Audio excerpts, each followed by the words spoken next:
신재생 에너지 쪽에 어디에 투자가 많이 되고 있는지에 대해서 보여주는 그래프라고 보시면 될 것 같아요.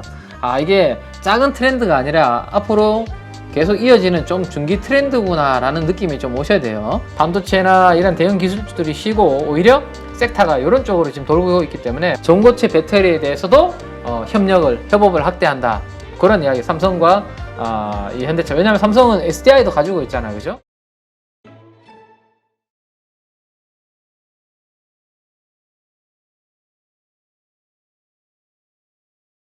그 다음에 이제 앞으로 우리가 LFP 쪽을 계속해서 잘 봐야 되고, 그 다음에 나트륨 있죠. 나트륨 배터리 이야기도 나오죠. 이거는 아직까지는 뭐 연구 개발 단계고 상용화까지는 훨씬 더 남아있다라고 보여지는데, 요 그림을 가지고 우리가 앞으로 좀 잘 봐야 되는 게, 이게 뭐냐면 미국에서 유틸리티 내에서 신재생 에너지, 클린 파워잖아, 그죠? 신재생 에너지 쪽에 어디에 투자가 많이 되고 있는지에 대해서 보여주는 그래프라고 보시면 될 것 같아요. 노란색이 뭐죠? 태양광입니다. 네. 솔라죠. 그 다음에 여기 파란색 있죠. 이게 바람은 왠지 조금 파란 느낌이잖아요. 청정한. 그렇지. 아닌가요? 블루. 네, 블루 느낌이죠. 그래서 상쾌한. 네, 파란이 여기 윈드입니다. 풍력이라고 보시면 돼요. 근데 2020년을 기준으로 세로 막대 그래프의 영역이 조금씩 변화되는 게 아마 눈치가 빠르신 분들은 느껴지실 겁니다.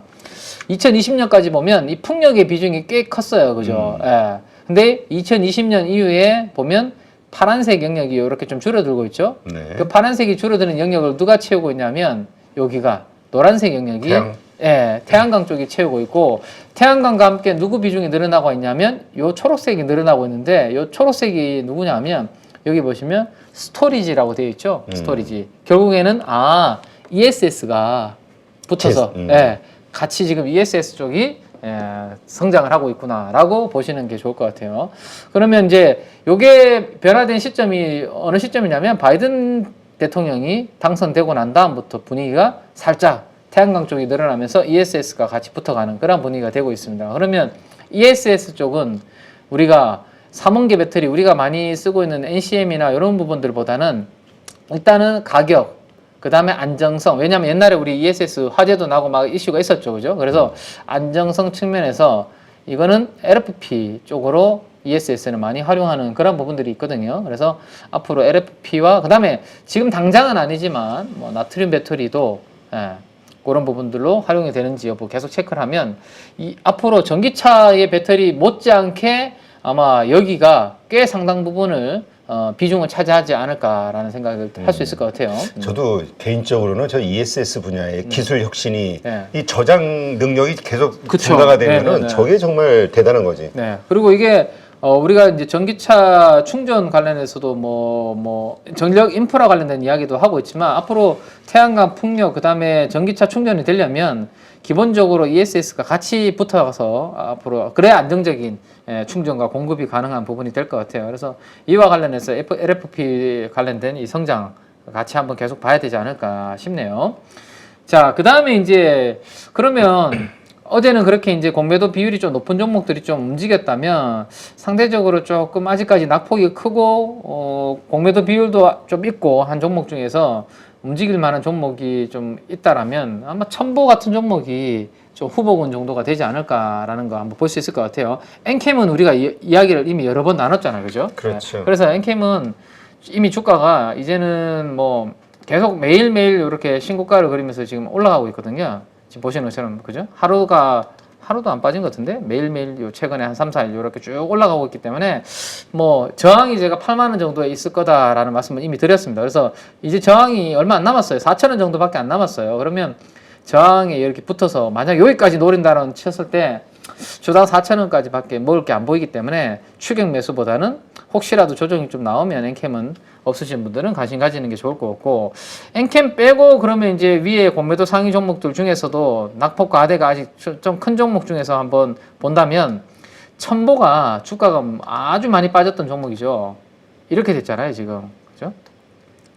1분기 실적이 박살이 나면서 노란색으로 제가 표시해 놓은 영역이 실적 발표되자마자 그 다음날부터 갭 하락으로 17% 빠지면서 이렇게 이틀 연속 빠졌던 날입니다. 그래서 1분기 실적 이후에 지금 첨보가 많이 빠진 상태인데, 요게 베이스가 아까 우리 공부했던 LiPF6가 이제 기본적으로 이 회사의 소재의 베이스거든요. 근데 그게 지금 바닥을 찍고 좀 좋아진다라고 제가 말씀을 드렸죠. 그러면 첨보의 전해질도 약간 뭐 특수 전해질입니다. 얘네들도 좀 좋아질 수 있는 그런 부분이 되지 않을까라는 기대감이 생긴다면 단기 낙폭 과대를 조금 회복할 수 있는 그런 부분이 될 수 있을 것 같고, 사모펀드가 최근에 이렇게 중립 포지션 이상으로 지금 좀 올라오고 있는 부분들이 보이네요. 그래서 사모펀드가 그 다음에 투신 두 군데서 좀 사고 있는데, 기관 투자가들이 액션을 어떻게 하는지를 한번 보면서 낙폭 과대 종목으로 뭐 쇼커버가 들어올지에 대한 분위기 살펴보면 좋을 것 같아요. 다만 첨보는 약점이 있습니다. 이 종목이 이렇게 많이 빠졌던 이유 중에 하나가 CATL 같은 이러한 중국 업체들에 대한 공급이 좀 많이 있거든요, 비중이. 근데 CATL이 만약에 저런 노이즈가 막 시달린다면 약간 첨보도 영향을 살짝 받을 수 있거든요. 그래서 그렇지. 이거는 너무 홈런은 노리는 방망이를 길게 잡을 필요는 없을 것 같고, 단기 낙폭에 대한 여기까지 정도 이번에 실적 발표하면서 급락했던 구간 정도 회복하는 여기 정도까지만 노리는 정도까지 기술적 반등 정도가 맞지 않을까. 그리고 그 다음에는 이 영향이 별로 크지 않던가, 아니면 이 뭐 전해질 가격이 전반적으로 더 올라오고 추세적으로 좋아지는 흐름이 나오면 그 위에 뭐 전략은 세울 수 있을 것 같은데, 아직까지는 거기까지 아닌 것 같고, 낙폭 과대에 따른 기술적 반등 정도까지만 한번 염두에 둘 수 있는 종목이 되지 않을까, 2차 전지 내에서 뭐 그렇게 한번 보시면 될 것 같습니다. 네. 지금 하여튼 이 지금까지의 그 이야기가 결국은 이제 어제 에코프로가 왜 그렇게 급등했느냐, 그렇죠. 그리고 앞으로 네. 어떻게 될 것이냐. 네. 근데 저런 것들은 어쨌든 호재라고 본다면 공매도와 관련해서 아직도 많이 남아있기 때문에 아직 남아있죠. 네. 또 쇼커버링 저거를 호재라고 보고 아까 그 테슬라의 손절 CATL 손절이 점점 사실화될수록 뭔가 그렇죠. 이 공매도 쇼 포지션이 이제 점점 정리가 될 수 있는 그거에 따른 상승을 기대해 볼 수 있다. 네, 모멘텀을. 네, 맞습니다. 네. 그렇게 해서 뭐 위에 공매도 비중이 많은 종목부터 아직까지 상대적으로 좀 공매도 쇼커버가 나올 수 있는 후보군들, 엔캠, 첨보까지 그렇게 해서 엮어서 같이 보시면 되지 않을까 싶네요. 자, 그 다음에 이제 요거는 이제 충전기 쪽 이야기인데, 어제 제가 간단하게 아마 코멘트 드렸던 내용인데, 우리가 SK 시그넷 이야기를 계속 옛날부터 해왔잖아요. 기억나시죠? 요거는 코넥스에 상장된 기업이라고 말씀드렸죠. 그죠? 이거는 아쉽게도 코넥스에 상장되어 있는 기업이라서, 코넥스에서 매매를 뭐 하시는 분들이 있으시면 뭐 충전 이야기가 나올 때 당연히 SK 시그넷이 뭐 넘버원이기 때문에 나쁘지 않다. 근데 코넥스에 뭐 이렇게 매매 안 하시는 분들은 사실 대안을 찾아야 되잖아요. 그죠? 그래서 뭐 다른 충전기들 이야기 해드리고 했었는데, 어제 이제 공격적으로 이제 SK 시그넷이 북미 시장에 진출하겠다는 발표를 하니까, 그러면 SK 시그넷하고 이 연계가 돼 있는 기업들에 대해서 시장에서 또 관심을 좀 가지는 분위기거든요. 그래서 그 관련해서 수급이 들어온 종목 하나 이제 이야기를 좀 해드리면, 요 종목이 어제 수급이 좀 들어오는, 외국인 수급이 강하게 들어왔는데, 분기 보고서에 한번 들어가 보시면 이런 내용이 있습니다.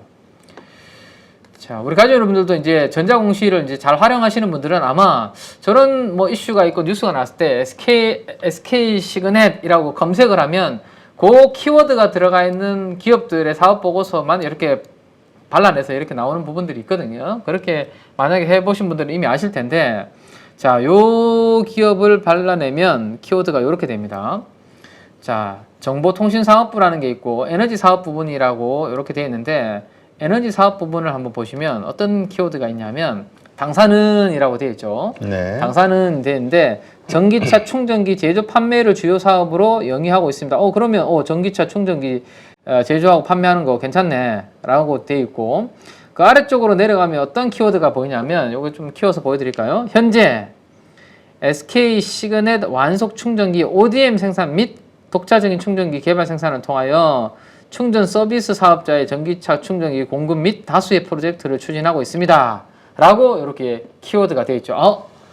이 회사가 SK 시그넷하고 이 충전기 관련된 사업을 같이 과거부터 이미 하고 있구나. ODM으로도 생산하고 있고, 그러면 SK 시그넷이 북미에 앞으로 진출해서 50% 시장 점유율을 가져가겠다라고 발표를 하니까 당연히 그러면 거기에 협력 관계에 있는 회사가 수혜를 볼 수 있지 않을까라는 시장의 기대치는 커질 수밖에 없는 그런 분위기라고 보시면 될 것 같아요. 그래서 대유 플러스라는 회사가 어제 기관과 외국인들의 쌍끌이 매수가 좀 들어오는, 그래서 전기차, 2차 전지 소재, 전기차 충전까지 어제 전반적으로 분위기가 막 이렇게 좀 좋아지는 분위기였는데, 대유 플러스의 차트를 한번 보시면 이런 흐름입니다.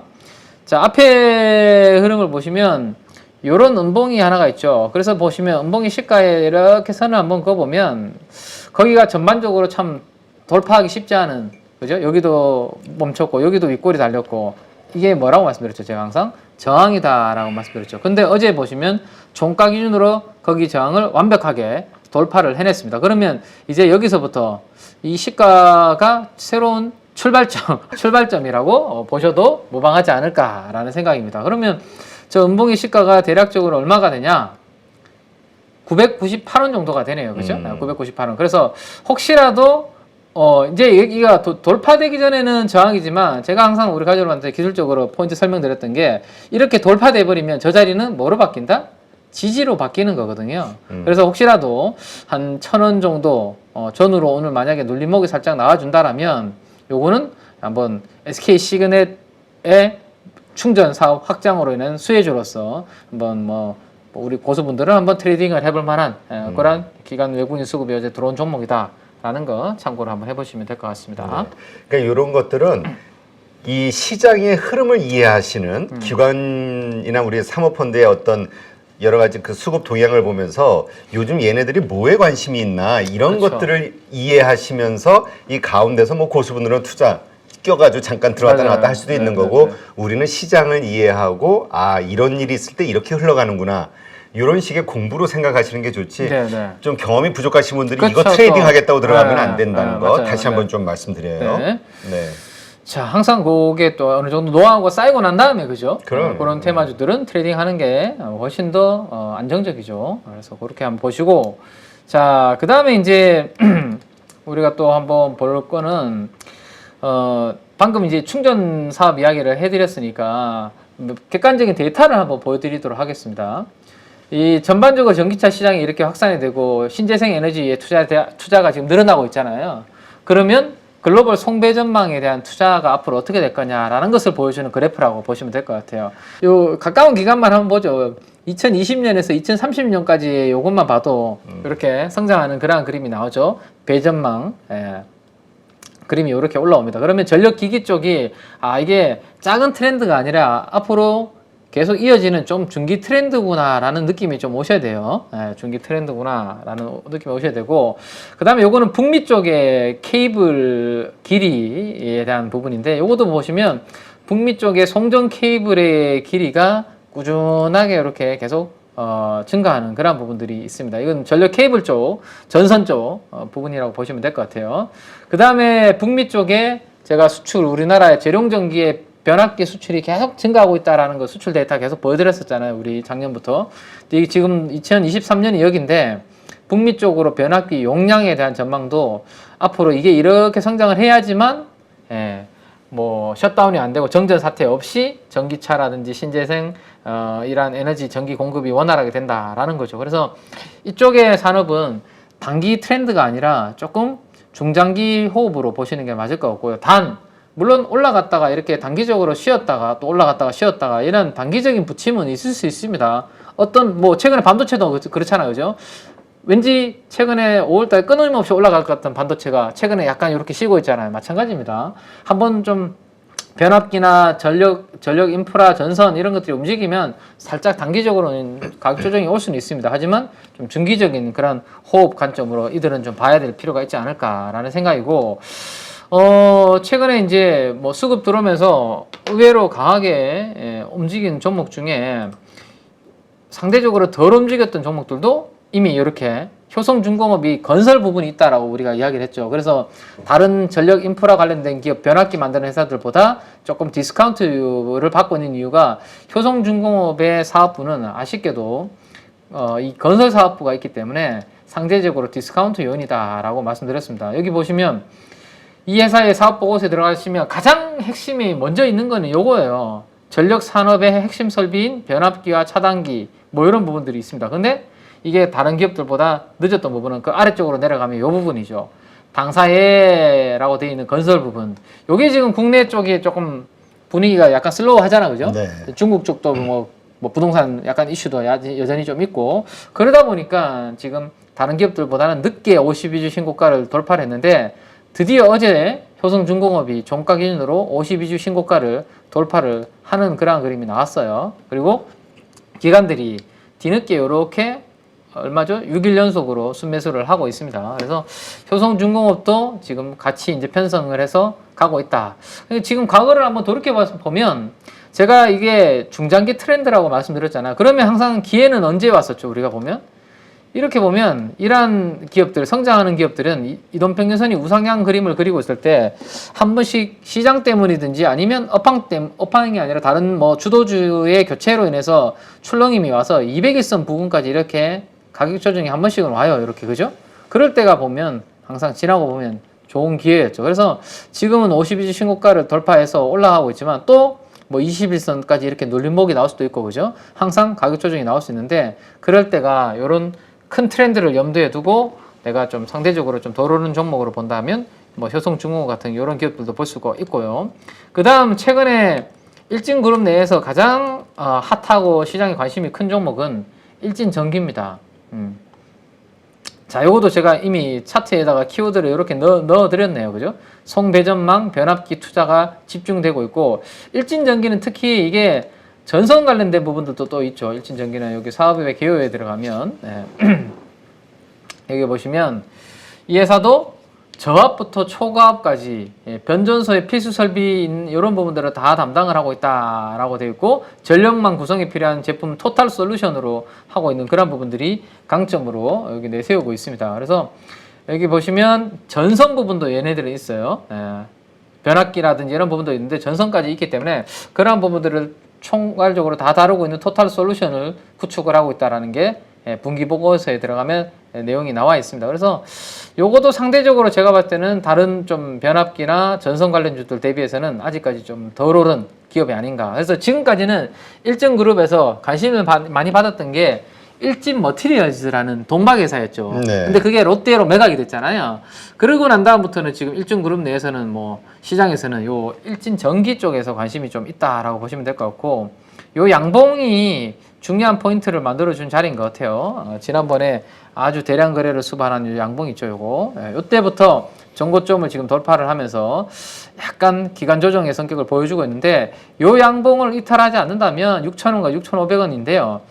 중기 트렌드는 여전히 살아있는 그러한 그림이고 아마 조만간에 이 박스권을 돌파해서 움직이는 그러한 그림으로 좀 전에 보셨던 그러한 이제 글로벌리 트렌드 투자의 트렌드를 보면 아마 돌파하는 그러한 그림이 될 가능성이 높지 않을까라는 생각이 들고 요거는 기관보다는 최근에 외국인들이 아주 강하게 이렇게 매집이 들어오고 있습니다. 지금 보시면 지분율이 1%대에서 순식간에 지금 4%대로 일진전기가 올라오고 있죠. 그래서 단기적으로는 외국인 수급까지 한번 주목해서 좀 보셔야 되지 않을까 싶네요. 그래서 네. 뭐 제가 봤을 때는 이런 관점에서 보시는 게 맞을 것 같고 그 다음에 이제 오늘 새벽에 미국에서 반도체 대형 기술주들이 다 쉬고 조금 전에 제가 에너지랑 산업재 섹터가 강했다라고 말씀드렸잖아요. 그러면 제가 봤을 때는 오늘은 진성 TC가 지난번에 한번 200일선 위로 올라왔다가 어제는 음봉 하나 만들었거든요. 그러면 오늘은 다시 한번 양봉을 만들 수 있는 그러한 시장 분위기는 충분히 조성이 되지 않았나라는 생각을 해볼 수 있을 것 같습니다. 이거 다시 핀비지로 다시 들어가서 여기에 보시면 캐터필러이죠. 캐터필러가 딱 고그림이잖아요. 무조건 요게 우리가 똑같이 반복된다라는 법은 없지만 초록색이 양봉인 거 다 아시죠, 미국은? 그 다음에 음봉 하나 만들었죠, 빨간색으로. 그리고 지금 양봉으로 이틀 연속을 만들었습니다. 그러면 캐터필러 향으로 매출 비중이 가장 큰 진성 TC가 그 흐름을 좀 비슷하게 따라간다라면 차트를 다시 한번 열어서 보여드리면 이렇게 되죠. 200일선 돌파하는 양봉 하나 만들어 놨고 어제는 거래량 주름에서 음봉 하나 살짝 만들었죠. 그러면 제가 기대하는 흐름은 어제의 음봉을 이렇게 커버하는 양봉이 제가 봤을 때는 오늘 아니면 내일 정도는 뭐 나올 가능성이 충분히 있지 않을까. 왜냐하면 이 회사가 주 고객사가 지금 주가가 업황이 좋아서 저렇게 올라가는데 진성 TC도 따라가는 그러한 그림이 당연히 될 수밖에 없겠죠. 그래서 이게 살짝 다른 종목들 뭐 두산 바켓이나 뭐 현대건설기계 뭐 이런 것보다 조금 상대적으로 뒤처진 이유는 중국 쪽에 약간 익스포저가 있다 보니까 지금 중국에서는 그런 뭐 건설 투자가 막 활발한 그런 분위기 아니잖아요. 그러다 보니까 약간 늦긴 한데 그래도 큰 그림상으로는 뭐 그런 그림을 좀 따라가는 그런 흐름으로 보시는 게 좋지 않을까라는 것까지 한번 보시면 될 것 같아요. 네.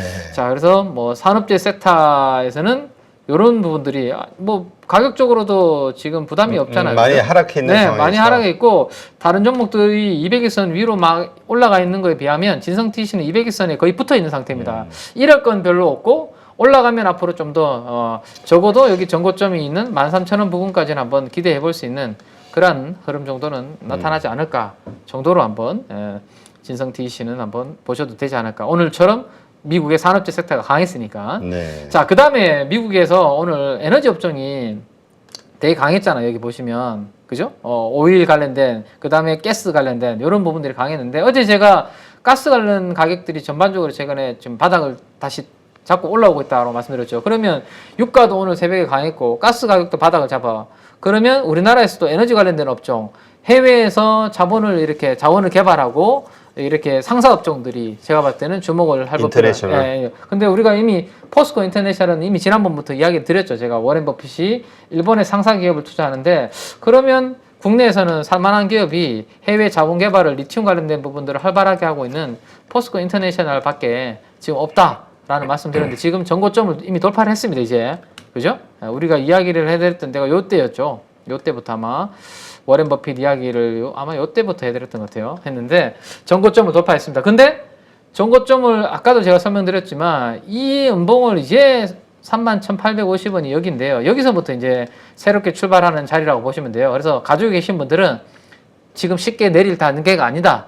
이제 출발하는 단계이기 때문에. 그리고 미국에서도 지금 보시면 반도체나 이런 대형 기술주들이 쉬고 오히려 섹터가 이런 쪽으로 지금 돌고 있기 때문에 우리나라에서도 같은 포트폴리오로 섹터 묶여서 같이 움직일 가능성이 충분히 있다. 그래서 포스코 인터내셔널은 혹시나 우리가 공부했을 때 들어가셨던 분들은 이익을 극대화하는 그런 구간으로 보시면 될 것 같고 포스코 인터내셔널이 저렇게 움직인다면 또 우리 상사주가 또 있죠. 상장되어 있는 회사가 누가 있죠? LX 인터내셔널이라는 회사가 있습니다. 그죠? 근데 LX 인터내셔널은 당연히 모멘텀 측면에서는 조금 덜하죠, 그죠? 포스코 인터내셔널보다. 왜냐하면 포스코는 지금 뭐 해외에서 리튬이라든지 니켈이라든지 이런 광산 개발에 대한 모멘텀이 매우 강하잖아요, 포스코 그룹 자체가. 근데 LX 인터내셔널은 상대적으로 그런 부분들이 좀 약합니다. 그래서 주가가 지금 많이 눌려 있는 상태인데 만약에 포스코 인터내셔널이 당연히 주가가 52주 신고가로 돌파해서 신고가를 계속 간다. 그러면 뭐 기관 투자가들은 LX 인터내셔널까지 바닥에 있는 것까지 좀 보지 않을까. 뭐 그렇게 한번 볼 수 있을 것 같아요. 네. 그래서 양봉이 지난번에 이렇게 거래량 실린 양봉이 LX 인터내셔널이 하나 나왔는데 그때가 5월 18일이었고 지금 보시면 그 양봉의 시가를 최근에 깨지 않고 일단은 지켜주는 그런 그림이 나타나고 있습니다. 다시 한번 보여드리면 60일로 LX 인터내셔널도 참 많이 하락했어요. 많이 빠졌어요. 많이 빠진 네, 주식이. 많이 빠졌는데. 그러니 저 고점에서 저 개인들 얼마나 저 좋다고 샀던 분들 얼마나 힘들겠어요. 그렇죠. 네, 그래서 3만 원 정도가 요 아주 에너지가 강한 양봉의 시가이기 때문에 단기적으로는 3만 원이라는 가격을 뭐 리스크 관리 가격으로 설정을 하고 대장주는 일단 포스코 인터내셔널이다. 그래서 대장주를 할지 아니면 대장주가 올라가는 동안 저거를 좀 추종해서 약간 트레이딩을 짧게 할지 뭐 그거는 가족 여러분들의 성향에 따라서 가장 좋은 거는 뭐 항상 우리는 대장주를 사는 거죠, 그죠? 주도주를 사는 건데 여러분들 성향에 따라서 한번 체크를 한번 해보시면 되지 않을까 싶네요. 그래서 일본의 상사주들의 움직임과 함께 글로벌리 상사주들에 대한 관심이 높아지고 있고 미국의 에너지 관련된 업종이 전반적으로 좋아지고 있기 때문에 포스코 인터내셔널이 긍정적인 흐름이 당분간은 좀 이어질 것 같다 라는 것까지 보시면 될 것 같고 그 다음에 이제 오늘 우리 국내에서 요 테마가 지수가 뭐 강하게 좀 움직이지 않는다면 어제 삼성전자가 현대차 쪽에 자동차의 두뇌를 공급한다는 이야기가 좀 나왔죠. 어제 요런 내용들이 나왔습니다. 자, 두 회장님이 뭐 친분이 좀 있는지는 모르겠는데요. 네, 이렇게 이야기를 나누는 모습이 사진에 들어가 있고 비슷할 걸 친구 정도 될 것 같은데. 나이 또래가 아마 비슷할 거예요. 비슷한 연배인 것 같아요, 그죠? 6, 8년생으로 알고 있는데. 그래서 삼성전자가 현대차에 뭘 납품하냐면 엑시노스 있죠, 엑시노스. 네. 엑시노스를 엑시노스 오토조, 그러니까 차량용 반도체 칩을 공급을 한다는 소식이 있습니다. 그리고 이 기사를 아마 읽어보신 분들은 아시겠지만 여기에 엑시노스라는 키워드와 함께 들어가 있는 것 중에 하나가 뭐가냐 하면 전고체입니다. 전고체 배터리에 대해서도 협업을 확대한다. 그런 이야기. 삼성과 이 현대차. 왜냐하면 삼성은 SDI도 가지고 있잖아요, 그죠? 그러다 보니까 이 두 개의 키워드가 어제 기사에서 나왔습니다. 그러면 엑시노스 관련주들, 뭐 작은 반도체 칩 관련주 회사들, 코아시아라든지 AD 테크놀로지, 넥스트 칩, 뭐 이런 종목들이 될 거예요. 오픈 엣지 테크놀로지 그런 종목들이 오늘 개별 테마가 될지 볼만하고, 그 다음에 그 전고체 배터리 관련주 이런 것들이 삼성에서 또 협업을 한다라는 이야기가 나왔기 때문에 최근에 가장 핫한 거는 어제 또 사는 것 같더라고. 이수 스페셜 뭐죠? 왜 이렇게 강해요? 난 그거 진짜 이해가 안 돼. 네, 이게 전고체 쪽으로 뭐 그렇게 붙어서 그냥 가는 건지 참 뭐 저도 잘 모르겠는데요. 어쨌든 이수 스페셜티 커머 케미칼? 이름도 어렵네. 근데 외우기도. 네. 저는 그게 후유증이 있을 것 같아.